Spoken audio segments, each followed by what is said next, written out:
एक चीज सोचने वाली है, इन लोगों को ऑर्डिनेंस क्यों लाना पड़ा? इन लोगों को ऑर्डिनेंस इसलिए लाना पड़ा क्योंकि अब इन्होंने दिल्ली नहीं पूरे देश के अंदर कत्लेआम मचा रखा है।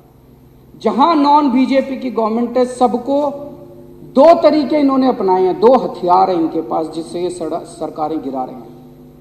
या तो पैसे देते हैं और या फिर ईडी सीबीआई छोड़ के उसको धमकी देते हैं, गिरफ्तार कर लेते हैं और फिर बेल तभी होती है जब वो अपनी पार्टी बदलता है, उसके बाद ही बेल होती है। इन्होंने दिल्ली में दोनों हथियार इस्तेमाल किए। अभी तक ये 9 राज्यों के अंदर प्रधानमंत्री जी अब एक ये नया घोड़ा लेके चले हैं। पहले भी एक घोड़ा लेके चले थे, अब जो रथ लेके चले हैं उस रथ में 3 घोड़े हैं, एक ईडी, एक सीबीआई और एक कैश।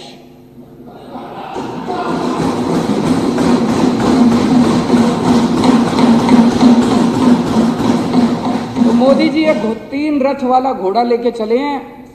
इस रथ से इन्होंने अरुणाचल प्रदेश जीत लिया, अरुणाचल प्रदेश की सरकार गिरा दी, मध्य प्रदेश की सरकार गिरा दी, कर्नाटक की सरकार गिरा दी, पुडुचेरी की सरकार गिरा दी, मणिपुर की सरकार गिरा दी, गोवा की सरकार गिरा दी, महाराष्ट्र की सरकार गिरा दी, उत्तराखंड की सरकार गिरा दी, मेघालय की सरकार गिरा दी।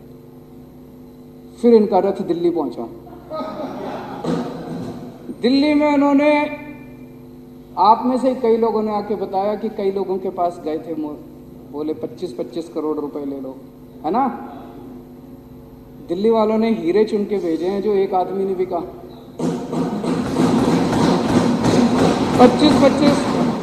25-25 करोड़ में भी नहीं बिके, कोई नहीं बिके। फिर उन्होंने ईडी सीबीआई भेजी, सतेंद्र जैन को गिरफ्तार कर लिया, मनीष सिसोदिया को गिरफ्तार कर लिया। अभी हम महाराष्ट्र के अंदर तो खेल देख ही रहे हैं, जो पार्टी छोड़ के उनकी पार्टी में जा रहे हैं सबकी बेल होती जा रही है, सबकी बेल होती जा रही है, ईडी की सबकी।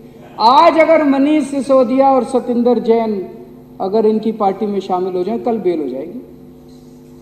कोई उन्होंने कुछ गलत काम थोड़ी कर रखा है, ये तो नौटंकी चल रही है। तो उनकी वो भी अब डटे हुए हैं कि तुम्हारी ईडी सीबीआई जो मर्जी कर लो, पूरी जिंदगी जेल में रख लो, लेकिन तुम्हारी पार्टी में नहीं आएंगे।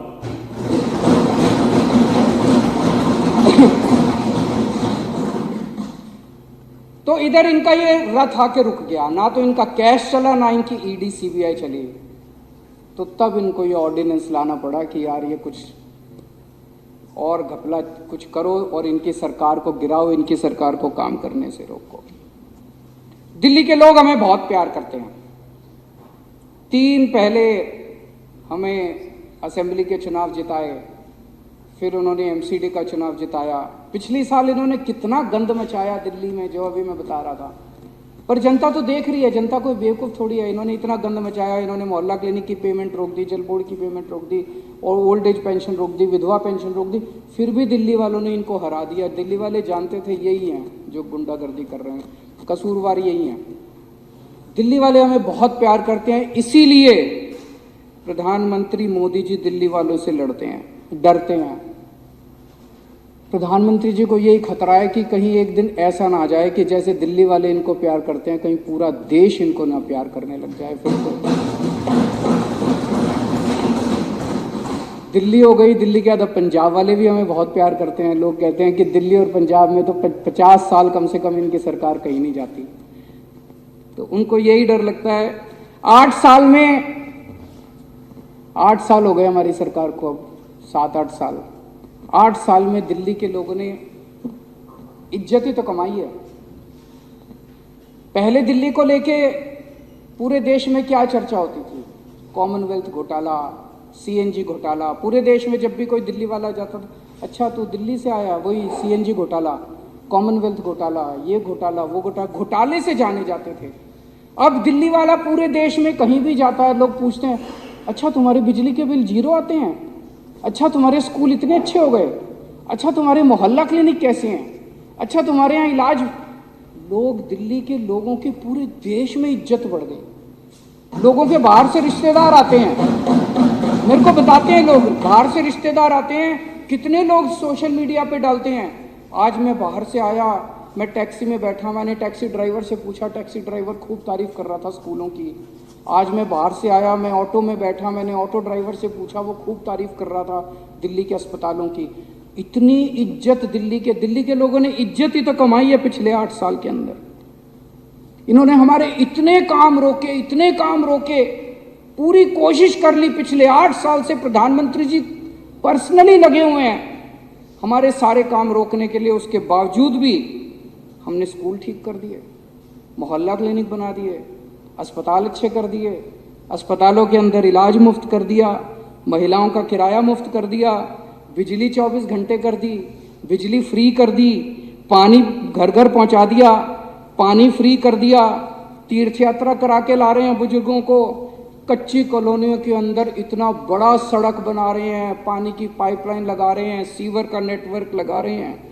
ओल्ड एज पेंशन आज सबसे ज़्यादा पूरे देश में दिल्ली के अंदर मिल रही है।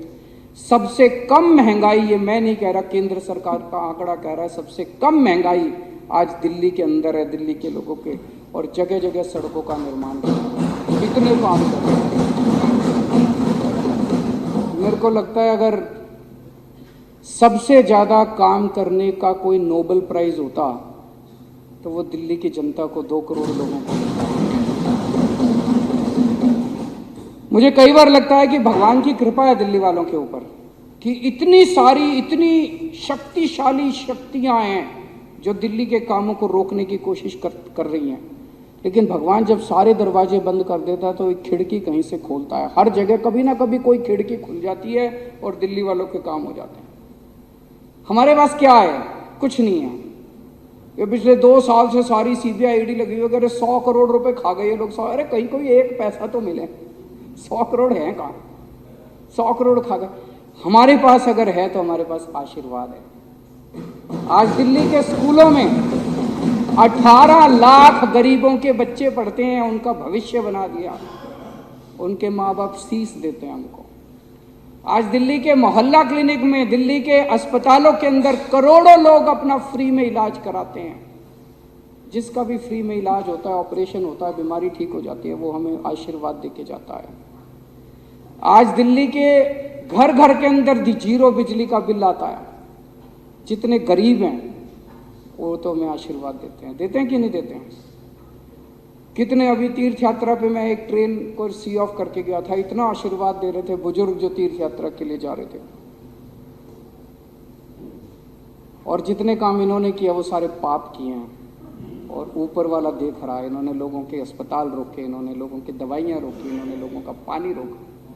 तो पाप अगर करोगे तो आपको उसका तो परिणाम भुगतना ही पड़ेगा और इसी जन्म में भुगतना पड़ेगा।